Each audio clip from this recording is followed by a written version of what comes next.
오늘 진눈깨비가 내리고 미끄러운 그런 날씨에도 불구하고 하나님 앞에 나온 여러분, 하나님 앞에 참된 예배를 사모하고 진정과 진정으로 예배드리기를 위해서 우리의 정성과 수고를 다하는 그 모습들을 하나님 기뻐하시는 줄 믿습니다. 이 시간에 또 귀한 찬양을 통해서 우리가 함께 놀라우신 주님의 이름을 찬송할 수 있어서 감사했습니다. 그리스도인이 된다는 것은 여러분들에게 어떤 의미입니까? 이 땅을 살아가면서 많은 문화와 또 관습들이 있지만 그 가운데서 또 많은 종교들을 부족마다 가지고 있고 민족마다 가지고 있습니다. 그런데 그 종교, 민족을 뛰어넘어서 기독교가 전 세계에 알려지고 전파되고 그래서 많은 곳에서 예수 그리스도를 구주로 믿고 하나님 앞에 예배를 드립니다. 그런데 그리스도인이 된다라는 말의 의미들을 우리가 심각하게 생각해 보지 않고서 신앙생활을 하고 있다면 우리는 같은 교회를 다니고 있어도 다른 생각, 다른 신앙을 가질 수 있는 것이죠. 많은 사람들은 그리스도인이 된다라는 것은 우리가 구원을 받기 위해서 그리스도인이 된다라고 믿습니다. 맞습니다. 하나님 앞에서 구원받기 위해서 우리가 예수 그리스도를 필요로 하고 예수님을 나의 구주로 믿고 그로 인해서 그 결과로 구원의 선물을 우리가 누리게 되는 것이죠. 그렇다면 구원의 목적은 무엇일까요? 예수님을 믿고 내가 구원받았습니다. 구원받았습니다. 라는 그 구원의 목적이 어디에 있을까요? 구원받았으니까 이제는 죄책감 없이 잘 마음대로 살아도 된다라는 의미일까요? 아니면 구원받았으니까 나는 이제 천국 갈 수 있다. 영생을 소유하고 천국에 갈 수 있으니까 이제 되었다. 이만하면 되었다. 이렇게 구원에 대한 목적을 이룬 것으로 기뻐하고 나머지 삶은 별 차이 없이 그렇게 살아가는 것이 구원의 목적일까요? 사람들의 입장과 하나님의 생각은 좀 다른 것 같습니다. 하나님께서 우리를 구원하신 것에서는 단순히 우리가 죽어서 우리의 이 땅에서의 생명들이 다 끝나고 새로운 세상에서의 삶을 하나님이 주시기 위해서 구원을 허락하신 것이 아니라는 것이죠.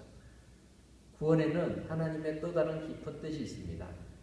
에베소서에 보면은 그 내용들이 잘 나타나고 있는데요. 우리 에베소서 1장 11절에서 14절 말씀을 교독을 해보겠습니다. 모든 일을 그의 뜻의 결정대로 일하시는 이의 계획을 따라 우리가 예정을 입어 그 안에서 기업이 되었으니 이는 우리가 그리스도 안에서 전부터 바라는 그의 영광의 찬송이 되게 하려 하십니다. 그 안에서 너희도 진리의 말씀 곧 너희의 구원의 복음을 듣고 그 안에서 또한 믿어 약속의 성령으로 인치심을 받았으니 그 얻으신 것을 성령하시고 그의 영광을 찬송하게 하려 하십니다.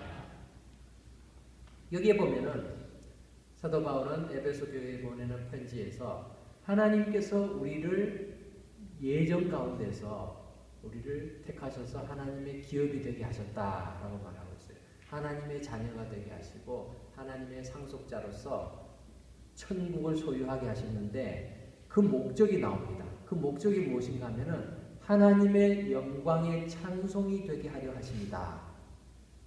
이렇게 말씀하고 있어요. 12절에도 그렇게 말씀하고 있고 14절에서도 그의 영광을 찬송하게 하려 하십니다. 즉 우리가 예수 그리스도를 구주로 믿는 순간부터 우리에게는 사명이 생깁니다. 그것은 무엇인가 하면 하나님을 예배하는 삶이라는 것이죠. 하나님을 찬양하는 삶, 하나님을 기뻐하는 삶, 그것을 위해서 우리를 구원하셨다. 그 구원을 위해서 창세전부터 우리를 예정하셨다 말씀하고 있습니다. 세상의 모든 것이 만물이 있기 전부터 하나님은 이 계획을 가지고 계셨습니다. 그리고 천지 만물을 창조하셨어도 그 창조물들을 통해서 하나님은 영광 받으시기를 기뻐하셨고 아담과 하와 첫 사람들을 통해서도 하나님과 교제하고 하나님의 그 영광을 돌리는 일들을 그 사람들을 통해서 누리기를 원하셨습니다. 그런데 사람이 하나님께 돌려야 될 영광을 돌리지 않고 자기에게 영광을 돌리고 자기에게 집중하기 시작할 때부터 죄는 시작이 되는 것이죠. 그렇기 때문에 하나님께서 예수님을 통해서 우리에게 다시 죄 사함의 은혜를 주시고 또 하나님의 자녀로 삼아주신 것은 이전에 하나님의 그 계획대로 우리가 다시 돌아가는 것을 말합니다. 하나님의 원래의 계획, 그것은 하나님의 영광의 찬송을 위해서 우리를 지으시고 부르셨다라는 것입니다. 그렇기 때문에 그리스도인이 된다라는 것은 단순히 여러 종교 중에서 하나를 택해서 내가 품성을 다듬고 또 다른 사람들과 원만하게 지내고 좋은 일들을 하면서 그렇게 지내는 것을 위해서 우리를 부르신 것이 아니라 하나님을 찬송하기 위해서 하나님 앞에 예배드리기 위해서 우리를 부르셨다는 것입니다. 그래서 모든 그리스도인에게서 예배는 목숨과 같이 중요한 것입니다. 오늘 말씀의 제목을 참된 예배자의 삶이라 이렇게 정해보았습니다. 우리가 예배를 드리는 것은 그냥 시간을 한순간 때우는 것으로 끝나서는 되지 않습니다.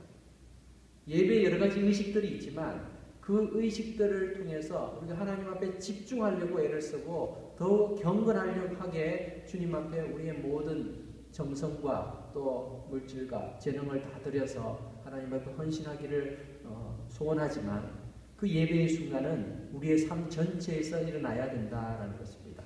그렇다면 우리가 드려야 될 예배, 구약의 말 표현으로 한다면 우리가 드려야 할 제사는 어떤 제사일까? 어떤 예배일까? 오늘 본문을 통해서 히브리서 기자는 우리에게 알려주고 있습니다. 첫 번째로는 속죄의 제사를 드려야 된다는 것을 말씀하고 있습니다.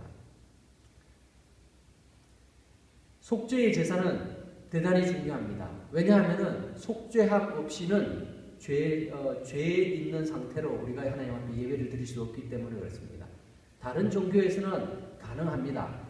근데 하나님께서는 죄를 미워하시기 때문에 죄가 있는 상태에서 하나님 앞에 예배 드리는 그 자체를 가증스럽게 생각하십니다.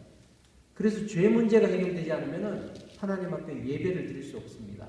제사도 드릴 수 없습니다. 그래서 속죄의 제사라는 것이 필요한 것이죠.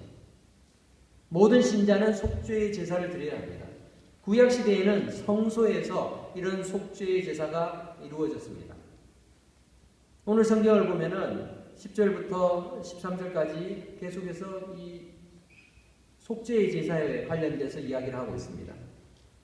그런데 구약시대의 제사는 제사장이 죄인이 가지고 온 재물을 안수하여서 그 죄인의 재물, 흠없는 짐승을 죽이고 그 죽인 재물의 피를 받아서 그래서 피를 뿌리고 죄사함을 하게 했습니다. 대속죄일이 되면은 모든 민족, 이스라엘 모든 민족을 위해서 대제사장이 속죄죄를 지냅니다. 그 제사를 지내기 위해서 수송아지를 준비하고 또 그것을 통해서 모든 회중들을 기도하고 그 죄를 그 희생 제물을 잡아서 모든 그 육체는 고기들은 바깥에다가 진 바깥에서 불살라 버리고 그 피를 받아가지고 그 피를 가지고 성소에다가 뿌리는 것으로 속죄의 제사가 이루어졌습니다. 오늘 본문은 그것을 이야기하고 있습니다. 자, 우리 본문을 우리 한번 읽어보려고 합니다. 13장 10절 한번 읽어볼까요? 시작. 우리에게 제단이 있는데 장막에서 섬기는 자들은 그 제단에서 먹을 고난이 없나니. 네. 이 제단이 있다. 제단에서 제사를 드리지만 다른 제사들과 달리 속죄제사에서 대속죄일에 드리는 이 속죄제사의 제물은 사람들이 섭취할 수가 없었어요. 먹으면 안 되었어요. 다른 제물은 제사를 드리려면 남은 것을 제사장이 먹을 수도 있고 했는데 그렇게 하지 말고 바깥으로 가져가서 불살라야 됐다는 것을 11절에서 말하고 있죠.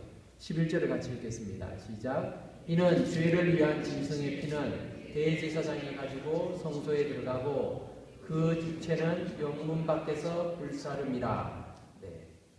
이스라엘에는 출애굽해서 계속 40년간 광야 생활할 때는 텐트 생활을 했습니다. 그리고 하나님의 법궤도, 하나님의 언약궤도 성막이라는 이 태버네클 속에다가 보관하고 태버네클 옆에다가 울타리를 쳐서 뜰을 만들었죠. 그 안은 신성한 곳이었고 그곳에는 함부로 들어갈 수 없었습니다. 그리고 제물조차도 피를 받아내고 나머지는 영문 밖으로, 영문 밖이라는 것은 진영 밖을 말하는 거예요. 이 그냥 성소 밖이 아니라 진영 바깥까지 사람들이 가지 않는 곳까지 내보내서 그곳에서 불살라 버렸습니다. 왜냐하면 그것은 이제 필요 없기 때문에 부정한 곳이고 부정한 것을 태워버리는 것으로 그렇게 정결한 역식들을 치루었습니다. 그런데 12절을 보니까 그러므로 예수도 자기 피로서 세상을 거룩하게 하려고 성문 밖에서 고난을 받으셨느니라 이렇게 말씀합니다. 예수님이 우리에게 희생 제물이 되시기 위해서 이 땅에 오셔서 하신 일은 마치 구약의 제물이 되는 것처럼 똑같이 죽임을 어디서 당하시는가 하면은 진영 바깥에서 성문 밖에서 이스라엘 예루살렘 성 바깥에 있는 골고다 언덕에서 죽임을 당하시게 되죠. 이것이 아주 구약의 제사의 모습과 아주 흡사하게 닮아 있습니다. 그것을 히브리서 기자는 우리에게 잘 표현하고 있습니다. 그래서 13절에서 그런즉 우리도 그의 치욕을 짊어지고 영문 밖으로 그에게 나아가자 이렇게 표현합니다. 이 말이 조금 어렵습니다. 우리 보고 영문 밖으로 주님께로 나아가자라고 표현하는데 어떤 분들은 이 영문이 뭔지도 모르고 영문도 모르고 영문 밖으로 나가야 되는 그런 일들이 생기죠. 이 영문이 뭘까요? 영문 밖으로 그에게로 나아가자 말씀하고 있는데 왜 나가야 되지? 성소가 예루살렘 성 안에 있는데 왜 밖으로 나가야 되지? 이런 생각들을 하게 되죠. 영문 안이라는 것이 도대체 무엇일까요? 영어로 말하면 캠프, 진영 바깥을 말하는데 그 바깥으로 나아가야 된다. 성경은 말하고 있습니다. 이 당시 히브리서 기자는 그 박해받고 있던 그리스도인들에게 자꾸만 유대교로 돌아가려고 하는 그런 유혹들을 느낍니다. 왜냐하면은 기독교로 믿고 이렇게 살아가려고 하니까 핍박이 너무 심한 거예요. 그러니까 유대교로 그냥 안전하고 보호를 받는 유대교로 돌아가면은 우리가 더 이상 고난을 당하지 않아도 돼. 이렇게 생각을 했던 것입니다. 하지만 영문 안의 모습은 바로 유대교가 가지고 있던 모습입니다. 옛 전통과 거짓 교회의 모습들, 잘못된 모습들을 그냥 옛날 그대로 가지고 있으면서 여기서 제사 드리면 우리는 안전해 라고 생각하고 그것만을 주장하고 그것만을 강조하면서 기독교인들에게 너희는 제단도 없지 않느냐, 제사도 안 드리지 않느냐, 그러면서 어떻게 죄가 사해진다라고 얘기하느냐 이렇게 말하고 있는 유대교회를 향하여서 그 안에는 속죄함이 없다, 더 이상 없다. 짐승의 피는 한 번의 효력밖에 없었습니다. 그러니까 또 죄를 지으면은 그 죄 지은 사람이 자기의 거듭된 죄 때문에 다른 생명체를 죽여야 버렸습니다. 그 피는 한 번에 죄의 사함밖에는 효과를 가질 수 없었기 때문에 그렇습니다. 그런데 예수 그리스도의 보혈은 영원토록 그 효력을 발생하시는 것이죠. 그것을 보여주시기 위해서 예수님은 죽음에서 부활하셨습니다. 그래서 예수 그리스도를 통해서 우리는 영원한 죄사함들을 누리게 되는 것이죠. 그런데 그 죄사함을 누리기 위해서는 예수님이 계시는 곳에 있어야 되는 것이죠. 예수님이 성소에서 죽으시는 것이 아니라 영문 밖에, 성 밖에서 돌아가셨으니까 우리는 예수님이 안 계신 성소 안이 아니라 영문 밖으로 나아가야 된다. 이런 말씀을 하고 있습니다. 성소가 죄를 씻는 장소일 때 성소는 거룩한 곳입니다. 하나님이 계신 장소이고 하나님께서 죄를 사하시는 곳인데 하나님께서 우리의 죄를 어디서 사하셨느냐 하면은 바로 십자가를 통해서 골고다 십자가에서 우리의 죄를 사하셨다는 것입니다. 그러니까 그곳이 바로 성소가 되는 것입니다.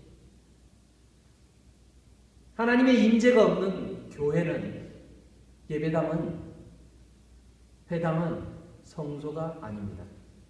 웅장한 파이프 올겐이나 아니면 멋진 그런 건축 양식을 자랑할지라도 또는 화려하게 꾸미고 또는 많은 찬양대가 찬양을 할지라도 그 안에 하나님께서 그 모습 때문에 임재하시는 것이 아니라는 것입니다.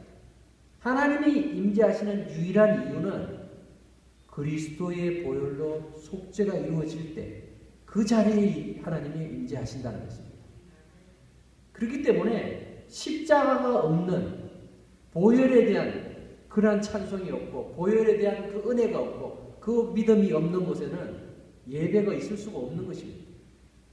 유대인들은 그리스도인들에게 외적인 제사의식 없다는 것을 가지고 비난했습니다. 조롱했습니다. 그러나 외형만 남고 본질이 사라져버린 제사나 종교의식은 하나님 앞에서 가증스러운 이야기였습니다. 그림을 하나 보여드리려고 합니다. 이 그림은 19세기 후반 인상주의 화가였던 빈센트 반 고흐라는 사람의 그림 가운데 별이 빛나는 밤이라는 그림입니다. 그런데 이 달과 별들이 휘황찬란하게 비치는 그 밤하늘을 아주 인상적인 기법으로 묘사한 그림이죠. 아래쪽에는 작은 마을이 있습니다. 집집마다 불이 켜져 있습니다. 그런데 유달리 자세히 보면은 교회만 불이 꺼져 있어요. 그래서 어떤 평론가는 이것을 해석하기를 고흐가 참 목사의 아들로 태어났거든요. 그리고 열심히 화가로도 재능이 있었지만 또 복음을 전하기 위해서 하나님의 사랑을 전하기 위해서 전도사로도 탄광촌에 가서도 이렇게 수고하고 했지만 기존 교회 제도에 의해서 배척을 당합니다. 그러한 일들을 경험하면서 이 평론가는 이 그림을 보고 해석하기를 교회에 있어야 할 구원과 따뜻한 그 사랑이 사라져버린 것을 교회의 불이 꺼진 것으로 묘사하지 않았나 이렇게 해석하기도 했습니다. 어쨌든 간에 우리가 중요한 것은 교회의 건물이 번지르하게 있다고 해서 교회의 어떤 조직들이 잘 갖춰져 있다고 해서 또는 모든 교육 시스템들이 잘 갖춰져 있다고 해서 그것이 하나님을 예배하는 장소가 아니라는 것입니다. 하나님께 예배를 드리기 위해서는 우리에게 속죄의 제사가 반드시 있어야지만 가능하다는 것입니다. 예수 그리스도를 통해서 내 죄가 죄 사함을 받고 내가 그리스도를 힘입어서 하나님 앞에 나아갑니다 하는 그런 믿음의 고백이 없다면 우리가 드리는 모든 예배의 순서들이 무의미한 것이 될 수 있습니다. 우리도 마찬가지입니다. 일상적이고 틀에 박힌 그런 종교생활만이 아니라 하나님을 예배하는 것이 중요합니다. 형식과 전통이 중요하지요. 하지만 그것이 올바른 내용을 담을 수 없다면 그 형식과 전통은 깨어져야 하는 것입니다. 그렇다고 무조건 어떤 사람들은 구습, 형식, 전통 이런 것은 다 거부하는 것, 그것이 개혁이라고 생각하는데 올바른 본질이 무엇인지를 알지 못한다면 그냥 그대로 두는 것이 차라리 나을 것입니다. 본질을 알고 그 본질을 바르게 담아내기 위해서 틀이 바뀌어져 가야 되는 것입니다. 속죄를 통해서 우리는 하나님과 영원토록 교제할 수 있게 됐습니다. 그래서 이 땅이 아니라 영원한 천국을 사모하는 그러한 삶을 살게 되는 것입니다. 우리 24절 말씀을 같이 읽어볼까요? 시작. 우리가 여기에는 영구한 도성이 없으므로 장차 올 것을 찾나니 이 땅에서는 영원한 곳이 없다는 것이죠. 그리고 우리의 본향은 바로 하나님의 나라이다 라는 것을 기대하면서 이 땅을 살아갑니다. 여전히 불완전한 우리의 삶의 모습이기 때문에 날마다 그리스도의 보혈을 힘입어서 우리의 구원을 이루어가려고 애쓰고 노력하는 것입니다. 한번 구원받았으니까 나는 예수님을 주로 믿었으니까 나의 구원은 완성되었다 라는 것은 잘못된 생각입니다. 성경은 어디에도 그렇게 말하지 않습니다. 예수 믿는 것으로 구원받는다라고 말하고 있지만 그 말의 의미는 그 삶을 살아가는 것을 의미합니다. 구원받은 자의 삶을 살아가지 못하면서 예배의 자로서 살아가지 못하면서 우리가 구원의 그런 혜택을 누릴 수 없는 것이죠. 두 번째로 오늘 본문은 찬미의 제사를 드릴 것을 이야기하고 있습니다. 우리 15절 말씀을 같이 읽겠습니다. 시작. 그러므로 우리는 예수로 말미암아 항상 찬송의 제사를 하나님께 드리자. 이는 그 이름을 증언하는 입술의 열매니라. 네. 찬송의 제사를 드리자. 이렇게 표현하고 있습니다. 찬송의 제사, 찬미의 제사. 여러분 누가 찬송을 하나요? 여러분은 언제 찬송을 하십니까? 교회 와서만 찬송하시는 분들 계시죠? 교회 와서도 찬송하는 거 참 중요합니다. 예배 시간에만 찬송한다라고 생각하는데 아니요. 우리의 삶 전체가 예배가 되기 위해서는 우리의 삶 전체에서 모든 순간에 찬송을 해야 되겠죠. 찬송은 누가 하느냐 하면은 감사하는 자가 찬송합니다. 하나님의 은혜를 감사하는 자가 찬송하게 되어 있습니다. 불평하는 자의 입술에서는 찬송이 나올 수가 없어요. 그렇지 않겠어요? 그런데 오늘 성경은 이 찬송이 제사다라고 말하고 있어요. 찬송이 제사다. 시편 50편 23절에서는 감사로 제사를 드리는 자가 나를 영화롭게 하나니 그의 행위로 옳게 하는 자에게 내가 하나님의 구원을 보이리라. 이렇게 말씀하고 있어요. 감사로 드리는 제사. 그 감사가 빠지면은 그 제사는 아무것도 아닌 것이 되죠. 감사가 빠지고 예배를 드린다. 이것은 옳지 않습니다. 그래서 우리가 예배 시간에 예배마다 공예배에는 헌금 시간이 있어요. 헌금은 그냥 돈을 드리는 것으로 돈을 바치는 거로 생각하기 쉬운데 그것이 아니에요. 우리의 삶 속에서 하나님 앞에 헌신의 표현을 우리가 이렇게 물질로 표현하는 것뿐입니다. 우리의 정성이 거기에 들어가 있죠. 그래서 감사하는 마음들이 그 안에 없으면은 우리가 물질로 드리는 헌금조차도 아무런 의미가 없어집니다. 구약의 제사 중에서 화목제가 있습니다. 화목제. 이것은 하나님과 화목된 것을 감사함으로 드리는 제사입니다. 내 죄가 용서되고 그것에 감사해서 하나님 앞에 제사를 드리죠. 그렇게 드린 재물도 남아도 이거는 불태워 없애는 것이 아니라 가져와서 식구끼리 나눠 먹었어요. 그것도 이 레위기서에 보면은 어떻게 표현하고 있는가 하면은 감사함으로 드리는 화목제물의 고기는 드리는 그날에 먹을 것이요 조금이라도 이튿날까지 남겨두지 말지니라 이렇게 말하고 있습니다. 무슨 말입니까? 다 베풀어서가 다 없애라는 것이죠. 나 혼자 그냥 먹고 챙겨두고 오늘 이제 고기가 많이 생겼으니까 한 달 동안 먹으면 되겠다 이게 아니라 가족들하고 또 이웃들하고 친구들하고 다 모아서 나누라는 것이죠. 감사는 이렇게 함께 나누는 것입니다. 하나님께서도 이렇게 감사라고 표현하고 있습니다. 감사의 모습들이 찬양을 통해서 성경에서 나타나야 된다 말씀하고 있습니다. 여러분은 여러분의 삶 속에서 예배를 드릴 때마다 그런 찬양의 기쁨들을 누리고 계십니까? 찬양이 빠지는 예배, 찬양이 빠지는 제사는 없습니다. 찬양하고 이렇게 노래로 불러져야만 찬양이 아니라 하나님을 기뻐하고 하나님께 영광을 돌리는 그 모든 표현들이 찬송이 되고 찬양이 되는 것입니다. 길을 가다가도 하늘을 바라보면서 또는 숲을 바라보면서 아니면은 지나가는 사람들을 바라보면서 우리는 하나님의 위대하심을 찬송할 수 있습니다. 여러분 찬송가의 가사들을 보십시오. 다 일상생활에 있는 많은 부분들을 가지고 찬양을 만들었어요. 그렇다면 우리의 삶 속에서도 그렇게 찬양할 수 있다는 것입니다. 심지어는 어려움 속에서도 주님을 찬양할 수 있습니다. 나의 힘이 되시는 여호와여 내가 주를 사랑합니다. 주는 나의 방패시오 나의 의지 되시니 내가 주님을 바라봅니다. 이런 찬양을 할 수 있는 것이죠. 내 믿음을 고백하면서 하나님만이 나의 구원자 되십니다. 인정하는 것. 그것이 바로 찬양이고 찬송이고 그 찬송을 하나님은 제사로 예배로 받으신다 말씀하고 있습니다. 어려움과 고통 중에서도 찬송을 하는 사람은 하나님의 은혜를 인정하고 사모하기 때문에 찬송할 수 있는 것입니다. 오늘 본문 14절 말씀에 15절 말씀에서 입술의 열매니라 말씀하죠. 찬송의 제사를 하나님께 드릴 때 그것은 그 이름을 증언하는 입술의 열매이다 라고 말하는데 이 입술의 열매라는 말은 호세아서 14장 2절에 있는 말씀을 인용한 것이에요. 근데 그 내용을 원어적으로 보면은 입술에 열매라고 말하는 이 말이 무슨 의미로 사용되는가 하면은 수송아지이다.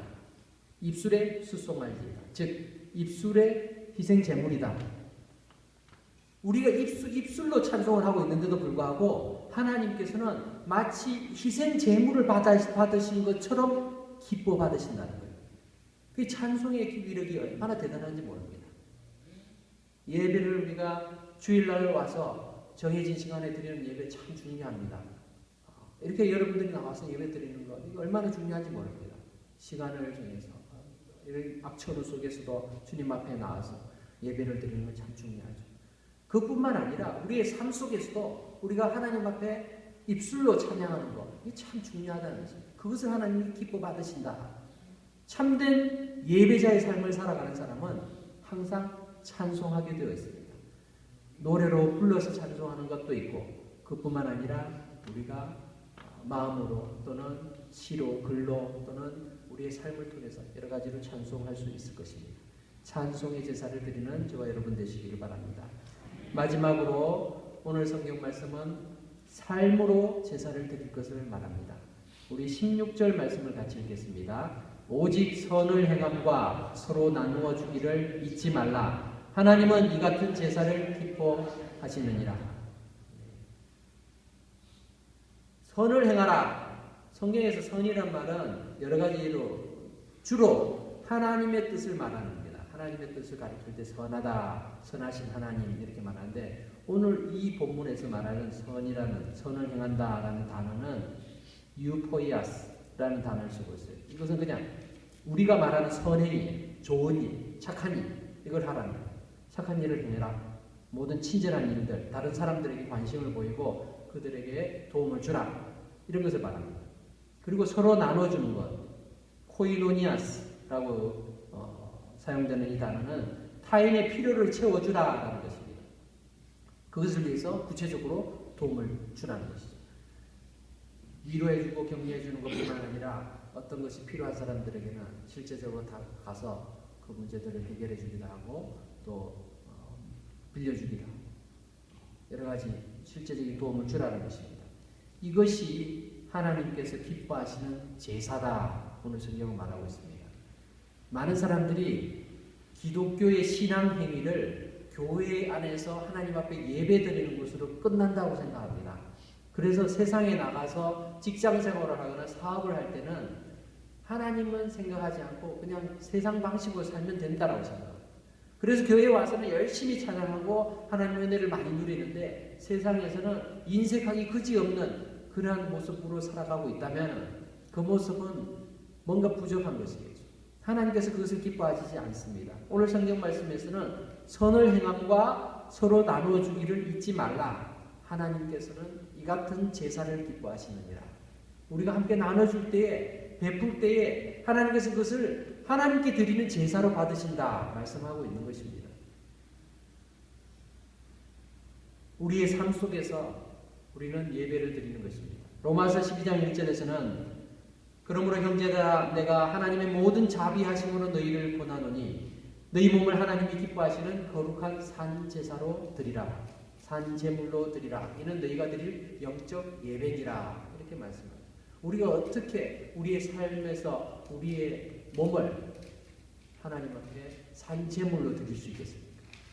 매 순간의 삶 속에서 내가 하나님이 기뻐하시는 일들을 실천하면서 살아갈 때에 이웃을 향해서 또 나라를 향해서 사회를 향해서 그렇게 살아갈 때에 우리는 영적인 예배를 드리고 참된 제사를 드리는 것입니다. 말씀을 맺겠습니다. 사랑하는 성도 여러분, 우리의 믿음의 틀이 좀 더 확장되어지기를 바랍니다. 교회에서 예배드리고 또 주님 앞에 헌신하는 것 참 중요합니다. 이것들도 해야 되죠. 이것을 할 때에도 속죄의 제사, 정말 그리스도께서 우리를 위해서 죽으셨다. 나의 죄를 위해서 죽으셨다는 그 놀라운 소식에 대해서 우리가 감격해하면서 또한 죄를 미워하면서 날마다 죄를 이기고자 하는 그런 열망과 노력들과 함께 주님 앞에 예배를 드려야 되겠습니다. 더 나아가서 우리는 매일의 삶 속에서 찬송의 제사를 드리고 또한 섬김과 베품과 나눔을 통해서 하나님 기뻐하시는 제사를 삶으로 드릴 때에 참된 예배자의 삶을 살아갈 수 있을 줄 압니다. 우리 그레이스 장로교회 모든 성도들이 우리가 믿음으로 살아가는 그 모습이 교회 안에서나 세상 속에서나 우리의 가정에서나 어느 곳에든지 우리의 말과 행실을 통해서 드러날 수 있도록 힘쓰는 저와 여러분 되시기를 주님의 이름으로 축원합니다. 기도하겠습니다.